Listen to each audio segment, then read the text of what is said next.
প্রিয় স্নেহের 2026 সালের নতুন বছরের ক্লাস 8-এর ছাত্রছাত্রী বন্ধুরা, আশা করি তোমার সবাই ভালো আছো।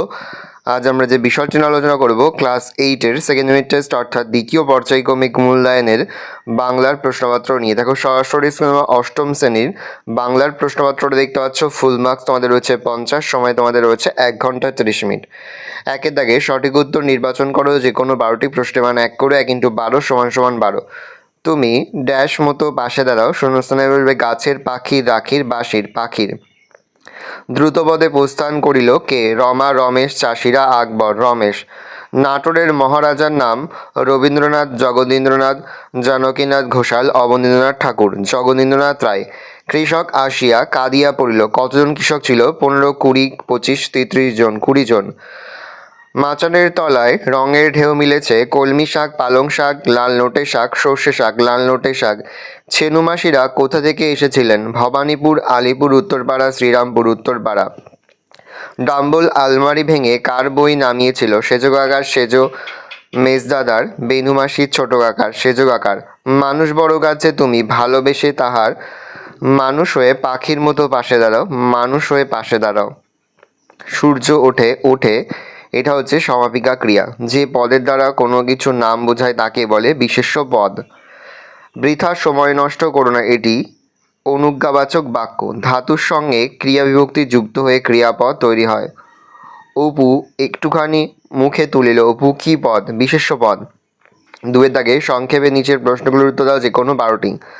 দাঁড়াও কবিতাটি কার লেখা? শক্তি চট্টোপাধ্যায়ের লেখা। গ্রামের একমাত্র ভরসা কী ছিল? গ্রামের একমাত্র ভরসা ছিল 100 বিঘার মাঠ। তাহলে 100 বিঘা মাঠটাই গ্রামের একমাত্র ভরসা ছিল, কারণ গ্রামের সমস্ত চাষিদের কিছু কিছু জমি তাতে ছিল। আমিও নেমে পড়লুম তাড়াতাড়ি। কবি তাড়াতাড়ি নেমে পড়লেন কেন? গাড়ির চাপা পড়া ভিখারির দলা পাকানো লাশের রক্ত যাতে কবির জামা কাপড়ে না লাগে, সেই জন্য কবি তাড়াতাড়ি ট্যাক্সি থেকে নেমে পড়লেন। বৃক্ষশিশু নিরাপদে নিদ্রা যায়। বৃক্ষশিশু কোথায় নিদ্রা যায়? বীজের ওপরে থাকা কঠিন ঢাকনার মধ্যে বৃক্ষশিশু নিরাপদে নিদ্রা যায়। বুকুর মায়ের কি কেনা ছিল? বুকুর মায়ের বিকালের শোয়ে সিনেমার টিকিট কেনা ছিল। সারাঘাট থেকে লেখক ও তার সঙ্গীরা কোন নদীতে স্টিমারে চড়েছিল? লেখক অবনীন্দ্রনাথ ঠাকুর ও তার সঙ্গীরা সারাঘাট থেকে পদ্মনদীতে স্টিমারে চড়েছিল। বাড়িটিকে ভালোবেসে কারা বেড়াতে এলে কিছুক্ষণ থেমে রয়? সকাল ও সন্ধ্যার রঙিন মেঘেরা বেড়াতে এলে বাড়িটিকে ভালোবেসে সেখানে কিছুক্ষণ থেমে থাকে। নির্দেশ অনুযায়ী বাক্য পরিবর্তন করো। সেদিকটার দরজা বন্ধ। নাসূচক বাক্যে সেদিকটার দরজা খোলা ছিল না। ফুলবাগানের মোড় পর্যন্ত এগিয়ে দেখলো নীলু। নাসূচক বাক্যে ফুলবাগানের মোড় ছাড়িয়ে আর এগিয়ে দেখলো না নীলু। বুকু কোন স্কুলে ভর্তি হয়েছিল? বুকু যে স্কুলে ভর্তি হয়ে তার নাম আদর্শ শিক্ষা প্রতিষ্ঠান। চেঁচিয়ে উঠলো সমস্বরে। কি বলে তারা সমস্বরে চেঁচিয়ে উঠলো? প্রাণ আছে এখনো, প্রাণ আছে বলে তারা সমস্বরে চেঁচিয়ে উঠলো। গড়াই নদীর তীরে কবিতাটি কোন কাব্যগ্রন্থ সে সংগৃহীত? গড়াই নদীর তীরে কবিতাটি পল্লী কবি জসীমউদ্দিন রচিত সজন বদিয়ার ঘাট কাব্যগ্রন্থ থেকে সংগৃহীত। নিচের প্রদত্ত শব্দগুলি ভিন্ন ভিন্ন অর্থ থেকে পৃথক বাক্যে ব্যবহার করো। নাক, তার নাকে খাবারের সুগন্ধ প্রবেশ করলো। ঘ্রাণান্দিও। লজ্জায় তার নাক কাটা গেল। অপমান। অন্যের সব ব্যাপারে নাক গলানো উচিত নয়, বেশি উৎসাহ। কাঁচা শব্দটি ব্যবহারে ভিন্ন অর্থ প্রয়োগ 4টি বাক্য রচনা করো। গল্পটি কাঁচা হাতে লেখা অপটু। গ্রামের দিকে এখনো কাঁচা বাড়ি দেখা যায়, মাটির তৈরি। ফলগুলো এখনো কাঁচা। কাঁচা বয়সে ভুলভ্রান্তি হয়ে থাকে কম। 3-এর দাগে নিচে যে কোনো 3টি প্রশ্ন দেওয়া। প্রশ্নের মান 3 করে। 3 × 3 = 9। 20 জন কৃষক রমেশের কাছে এসে কেঁদে বলল কেন? শরৎচন্দ্র চট্টোপাধ্যায়ের পল্লী সমাজ গল্পে গ্রামের 100 বিঘা জমির মাঠটা চাষিদের একমাত্র ভরসা, কারণ সেই মাঠেই সকলের কিছু কিছু করে জমি রয়েছে।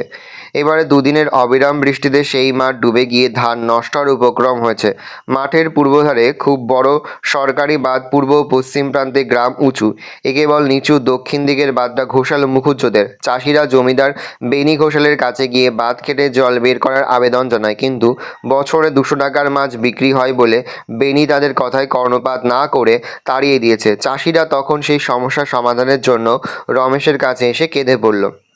বুকু অবাক হয়ে ফ্যালফেলিয়ে মায়ের দুঃখে তাকিয়েছিল কেন? আশাপূর্ণা দেবী রচিত কি করে বুঝবো গল্পে উত্তরপাড়া থেকে নির্মলার ভবানীপুরের বাড়িতে তার প্রাধান্য বেনুমাসি, ছেনুমাসি ও বেনুমাসির ছেলে ডাম্বল বেড়াতে এসেছিল। নির্মলার ছেলে বুকুর গিয়ে মাকে সেই খবর দিতে নির্মলা এভাবে অসময়ে বাড়িতে লোকজনের বেড়াতে আসা ভালোভাবে নিতে পারেনি। ছেলের সামনেই বলে ফেলেন, বাবারে, শুনে গা জ্বলে গেল। অথচ নির্মলা যখন বেণুমাসির চেনুমাসির সামনে আসে তখন বলতে থাকে যে তার ভাগ্য খুব ভালো যে এতদিন পরে চেনুমাসি বেণুমাসি তাদের বাড়িতে এসেছে।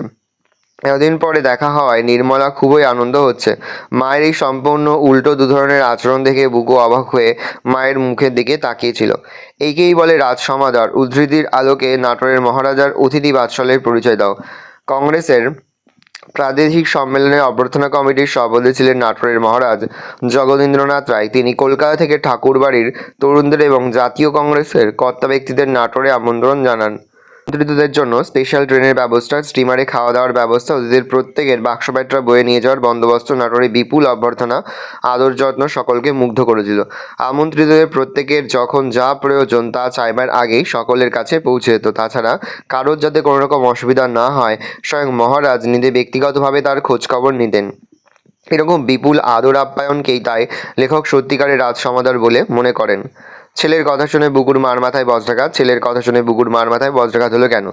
উত্তরপাড়া থেকে ভবানীপুরের নির্মলার বাড়িতে হঠাৎ উদয় হওয়া ছেনুমাসি বেণুমাসির ডাম্বলকে বুকুর মা সামনাসামনি সাদর অভ্যর্থনা জানান, কিন্তু তাদের আগমনকে তিনি মন থেকে মোটেই ভালোভাবে নেননি।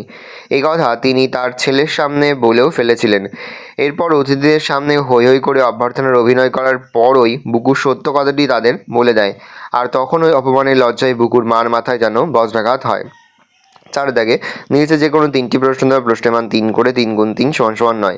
গলির মোড়ে একটা গাছ দাঁড়িয়ে, গাছ না গাছের প্রেচ্ছায় একটি গাছ দাঁড়িয়ে আছে বলেও কেন পরের পংক্তিতে তাকে গাছের প্রেচ্ছায় বলে তা বুঝিয়ে দাও। কবি দূর থেকে গাছের অবয়বটি দেখেছিলেন, কিন্তু কাছে এসে দেখেন সেটি একটি গাছের কঙ্কাল। তাতে না পাতা, ফুল, প্রাণের সামান্য আভাসও ছিল না। সেটি যেন ছিল শুকনো কাঠির ওপরে দিকে তুলে দাঁড়িয়ে থাকা ছাল বাকলিন একটা গাছের কাঠামো। তাই কবি তাকে গাছের প্রেচ্ছায়া বলেছেন। স্বপ্নে যে বেদনা আছে, কবির স্বপ্নে কেন বেদনার অনুভূতি? কবি জীবনানন্দ দাশ রূপসী বাংলার কবি।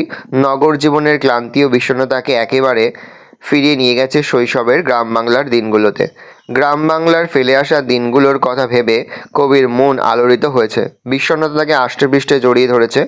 পাড়াগাঁয়ের দুপুরের প্রচণ্ড রোদ কবির মনের স্বপ্নের আবেশ সৃষ্টি করে। সেই স্বপ্নে ভেসে ওঠা গ্রামের করুণ ছবি, রোদের তাপে শুকিয়ে যাওয়া পাতা, ক্লান্ত শালিকের ডাক, নকশাপাড়া শাড়ি পরা মেয়েটির ক্লান্ত পায়ে দ্রুত চলে যাওয়া, জলশিরি নদীর ওপর বুনো চালতা গাছের ডাল নুয়ে পড়া, নদীর জলে ভাঙাচোরা ডিঙি স্থির ভেসে থাকা, এই প্রতিটি ছবির মধ্যে বিষণ্ণতা বেদনাবোধ লক্ষ্য করা যায়। তাই কবির স্বপ্নে বেদনার অনুভূতি স্পষ্ট হয়ে ওঠে। কুটির খানিরে লতাপাতা ফুল মায়ায় রয়েছে ঘিরে। এখানে কুটিরটিকে লতাপাতা ফুলের মায়া দিয়ে ঘেরা রাখা বলতে কবি কি বুঝেছেন? উদ্ধৃতাংশটি পল্লীকবি জসীমউদ্দীনের গড়াই নদীর তীরে কবি থেকে নেওয়া হয়েছে। গড়াই নদীর তীরে অবস্থিত কুটিরের চারপাশে রয়েছে লতানে গাছ, বুনো ফুল গাছ।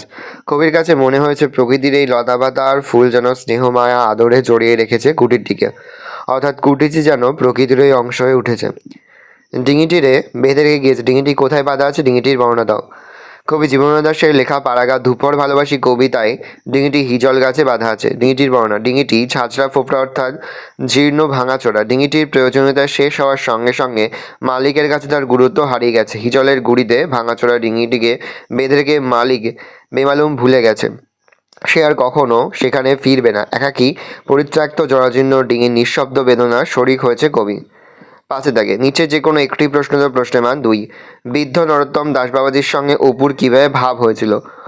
অপুর বাবা হরিহরের মাধ্যমে অপুর সঙ্গে বৃদ্ধ নরোত্তম দাস বাবাজির ভাব হয়েছিল। গাঙ্গুলিদের চণ্ডী মণ্ডপে তার সঙ্গে বাবাজির দেখা হয়। বৃদ্ধ হলেও অপুর সঙ্গে তিনি তার সমবয়সীদের মতোই কথাবার্তা বলেন। তার চোখে অপু ছিল গৌরসুন্দর। এই পরিচয় ধীরে ধীরে গাঢ় হয়ে ওঠে। মুখচোরা অপু বৃদ্ধের সঙ্গে নানান বিষয়ে খোলামেলা আলোচনা করতে শুরু করে। এইভাবেই তাদের দুজনের মধ্যে ভাব জমে ওঠে। একদিন পাঠশালায় এমন একটি ঘটনা হয়েছিল যাহা তার জীবনের একটি নতুন অভিজ্ঞতা। অপুর জীবনে সেই নতুন অভিজ্ঞতাটা কি? কোনো একদিন বিকালে পাঠশালায় দিনুপালিত প্রমুখেরা উপস্থিত না থাকায় কোনো গল্পগুজব না হয়ে শুধু পড়াশোনা হচ্ছিল। অপু শিশুবোধক পড়ছিল। এমন সময় গুরুমশাই বলেন, স্লেট নেও, শ্রুতিলিখন লেখো। তিনি মুখে মুখে বললেও অপু বেশ বুঝতে পেরেছিলেন যে এগুলো তার নিজের কথা না, মুখস্থ বলা। সেগুলো শুনতে শুনতে অপুর মনে হলো অনেকগুলো অমন সুন্দর কথা একসঙ্গে পরপর সে কখনো শোনে নাই।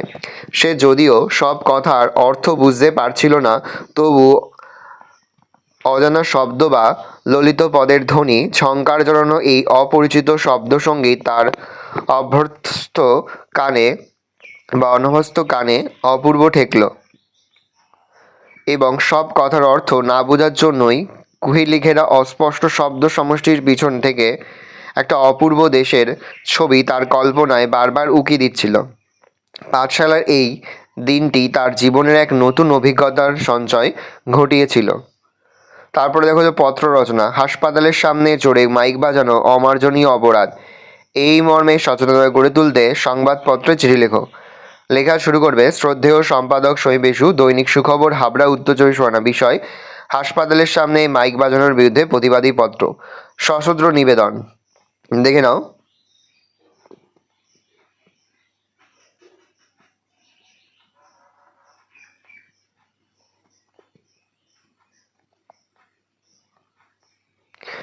তোমার অঞ্চলে যথাযথ আবেদন স্তূপ সংশ্লিষ্ট কর্তৃপক্ষের দৃষ্টি আকর্ষণ করে একটি বহুল প্রচারিত সংবাদপত্রের সম্পাদককে চিঠি পাঠাও। দেখে নাও।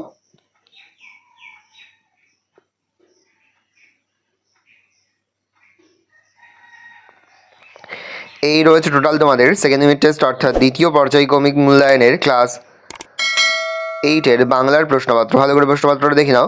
আশা করি ভিডিওটা ভালো লেগেছে। ভিডিওটা ভালো লাগলে ভিডিওকে লাইক করে ধরুন। আমার নতুন হওয়া তাহলে সাবস্ক্রাইব প্রেস করে পাশে বেল আইকন প্রেস করে নতুন কোনো ভিডিও আপলোড করি সবার ফার্স্ট নোটিফিকেশন তোমরা পেয়ে যাও। আর এই ভিডিওটি তোমার বন্ধু বান্ধবী আত্মীয়স্বজন সবার মধ্যে কিন্তু অনেক শেয়ার করে দিলে। বছর ক্লাস 8-এ পড়ছে, আমরা কিন্তু ইতিমধ্যে ক্লাস 8-এর প্রতিটি বিষয়েরই সিলেবাস, প্রশ্ন এবং নমুনা প্রশ্নপত্র কিন্তু আপলোড করে দিলাম এখনও পর্যন্ত।